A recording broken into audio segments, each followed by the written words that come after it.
Start by opening the sliding door. Carefully measure the width and height of the door opening where the AC window seal will be fitted. Add 2 centimetres to all 4 sides. This will be the total size of the panel. Then, measure the diameter of the exhaust hose of the portable AC and decide where you want the hole in the panel. Keep in mind the length of the hose and where you'll be placing the AC. Start by marking out the glazing clips.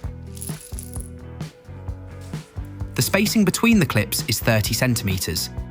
The first clip goes 5 centimetres from the corner, the rest at a spacing of 30 centimetres. Once all the clips are marked out, we can pre-drill. We use a 2.5mm drill bit. Once all the holes are drilled, we can fit the glazing clips.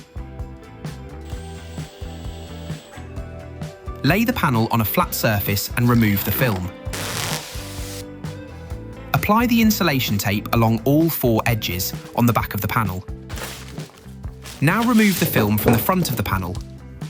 Place the panel in front of the window and turn the clips a quarter turn to lock the panel in place.